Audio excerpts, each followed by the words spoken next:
Mga napapanahong teorya sa pagtatamo at pagkatuto ng wika.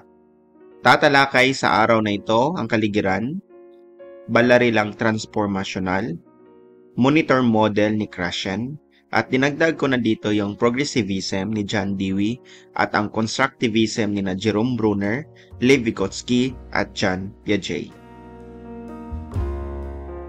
Kaligiran.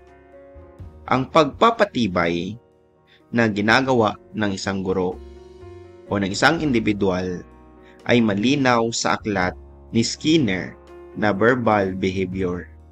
Samantala, hindi pumabor dito si Chomsky noong 1959. Pinanindigan niyang ang wika ay natutuhan sa natural na paraan sapagkat ang ating isipan ay may taglay na aktibong prosesor ng wika, ang language acquisition device o tinatawag nating black box na aparato.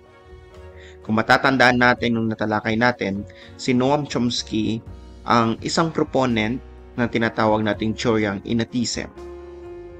Gayunpaman, iba naman ang paniwala ni Himes na pag-usapan ang kakayahang komunikatibo, nararapat na magamit ng mga mag-aaralang wika sa loob ng isang kontekstong sosyal upang matutuhan ito ng may saysay at pinanigan ito ni Halliday. Sa mga pag-aaral sa pagkatuto at pagtatamo ng wika, unti-unting lumayo mula sa dati ang tuon ay sa mga component na linguistic lamang ng wika. Bilang dagdag, may tatlong pangunahing ideya ang naka-impluwensya sa pagtuturo at pagkatuto ng wika sa kasalukuyan.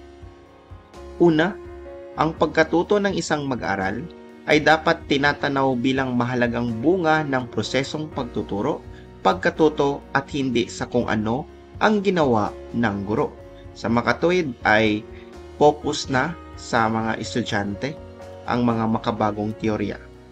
Pangalawa, na isa sa alang-alang ng lubos ang proseso ng pagtuturo, pagkatuto kung ito ay magkatugma ng mga likas na nagaganap sa ating utak. So, ibig sabihin ay tinutugma natin ang ating ginagawang mga metodo, mga approaches sa kakayahan ng ating mga estudyante. At pangatlo, ang integrasyon ng mga kaalaman ay isang mahalagang kaisipang kontemporaryong may kaisahan sa mga layunin, lahat ng mga pangnilalaman at pagsasanib ng pagtuturo, ng pagsulat, pagsasalita, pakikinig, pag-iisip, at iba pa. So sa makatuwid ay nauso na sa makabago ang salitang integrasyon. So maaring kahit ibang larangan ay pwede mong ipasok sa iyong pagtuturo. Nangunguna sa kilusang ito ang balarilang transformasyonal ni Noam Chomsky. Ang isang wika ay may taglay na set na mga tuntuning walang malay na nalalaman at nagagamit ng isang tao sa kanyang pang-araw-araw na pakikipagtalastasan. Sa makatuwid ay nagagamit ng tao kahit na hindi sa kanya itinuturo ang mga bagay na iyaon. Naniniwala na ang lahat ng mga tao ay may likas na kakayahan sa pag-unawa at paglikha ng mga pangungusap na hindi pa man nila naririnig dahil nagagawa ng isipang bumuo ng mga tuntuning pambalarila at nailalapat ito para sa isang tiyak na pagkakataon. Hindi kailangan ang dating karanasan para sa isang particular na pangungusap upang mailahad o maunawaan ito. Tunguhin ng balarilang transformational na maipaliwanag at mailarawan ang likas na mga tuntunin ng wika. Bagamat hindi naging metodo ang paradigm sa pagtuturo ng wika, malaki naman ang naiambag nito sa monitor model ni Krashen. So ngayon ay pag-aaralan natin ang monitor model ni Krashen. Ito ay nagpapaliwanag kung paano natutuhan ng individual ang pangalawang wika. Mayroong 5 hypothesis na nakapaloob sa teoryang ito ni Krashen. Una, ang acquisition learning hypothesis. Pangalawa, natural order hypothesis. Pangatlo, monitor hypothesis. Pang-apat, input hypothesis. Pang-5, affective filter hypothesis.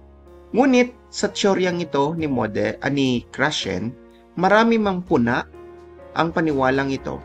Nanindigan pa rin si Krashen sa natural na proseso sa pagkatuto ng wika dahil sa otentikong paggamit nito. Unahin natin ang unang hypothesis, acquisition learning hypothesis. Ang pagkatuto at pagtatamo ay dalawang magkahiwalay na proseso sa pagiging dalubhasa sa wika. Pag sinabi nating pagkatuto, ito ay kaalaman tungkol sa wika. Ang formal na kabatiran sa isang wika at tinuturo ng formal upang malinaw na maunawaan ang mga tuntunin ng isang wika. Habang ang pagtatamo naman ay isang walang malay na prosesong nagaganap sa mga pagkakataong ang wika ay ginagamit sa aktwal na pakikipagtalastasan. Makikita natin dito mas mahalaga ang pagtatamo kaysa sa pagkatuto. Ayon kay Krashen, ang formal na pagtuturo ng mga tuntuning pambalarila ay hindi masusumpungan sa pagtatamo ng wika. Ang mga nagtatamo mismo ang nakararamdam para sa kawastuhan ng kanilang sinasalita, ngunit hindi nasasabi ang mga tiyak na tuntunin kung bakit tama ang mga ito. Lumabas sa mga pag-aaral na ang pagtuturo ng mga tuntuning pangwika ay hindi nakapagpapadali sa pagtatamo ng wika. Hindi rin ang pagwawasto ng kamalian ayon kina Krashen at Terrell noong 1983. Pangalawa, natural order hypothesis. Ito ay may mga tuntuning pangwika na mas naunang natamo. Likas na sinusunod sa natural na order ang bata sa pagtatamo ng wika. Mahalaga rin dito ang paghahantad ng mga bata sa mga pang-araw-araw na usapan kung saan ay malaya silang nakalalaho. Sa ganitong paraan, dumarating ang bata sa yugtong napapamahalaan nila ang istruktura ng wikang kanilang sinasalita. Pangatlo, monitor hypothesis. Sa proseso ng pagtatamo, ang tagapanguna sa pagsasalita tungo sa katatasan sa paggamit ng wika. Samantala, ang pagkatuto ay tumatayong isang monitor o editor. Ang monitor ay isang mekanismo sa pagtuklas ng anumang pagkakamali sa pagsasalita. Sinasala nito ang katatasan sa pagsasalita upang makagawa ng kaukulang pagwawasto sa anumang kamalian. Gayunman, hindi palagi ang nagagamit ang monitor, lalo na sa mga mabilisang usapan. Wala nang panahon ang nagsasalitang pansinin ang kawastuhan, kamalian ng kanyang pagsasalita. Napag-ibayo ang kalakaran sa pagtuturo ng wika sa pamamagitan ng paglalaan ng isang language-rich environment na makapagpapadali sa natural o likas na pagkatuto nito. Pang-apat, input hypothesis. Ang wika ay natatamo ng hindi binibigyang pansin ng anyo. Bagkus ay ang pag-unawa sa mga mensaheng maaaring magtaglay ng bagong istruktura. Mga mensaheng maaaring lagpas ng kaunti sa kasalukuyang level ng kasanayan ng nagsasalita. Tamang uri ng input upang malinang ng wasto ang pag-unawa. Anong ibig sabihin? Hindi sapat ang paghahantad sa akto ng pakikipagtalastasan.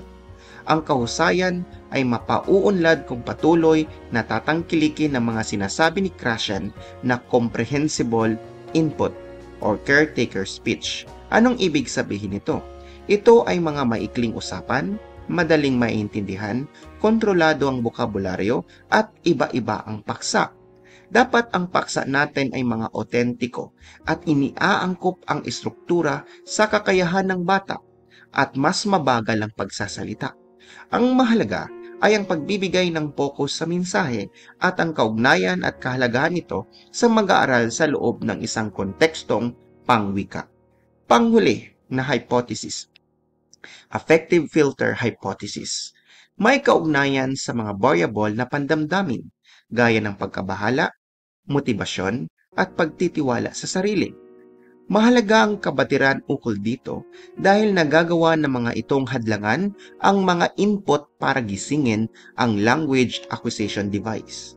Maapektuhan ng affective filter ang ilan sa mga comprehensible input, Kaya kaunting input na lamang ang makakapasok sa LAD ng mga mag-aaral. Ibig sabihin, kung positibo, nakapagpapataas ito ng input, mas mayroong kaalaman na makukuha. Punta tayo sa progressivism ni John Dewey. Ito ay nakabatay na ang pagkatuto sa karanasan, ibig sabihin, learning by doing. Sa pagtuturo ng wika, mahalaga ang real-life communication task kaysa pagbibigay lamang ng teorya.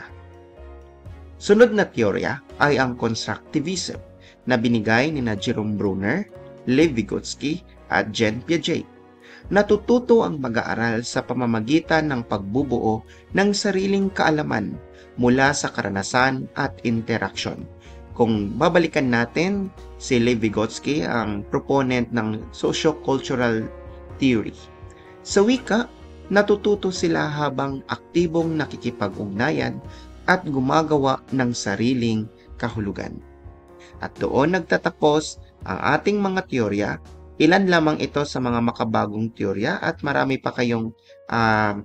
pang hindi na ibanggit dito na maaari niyong mahanap sa iba't ibang mga source o hanguan.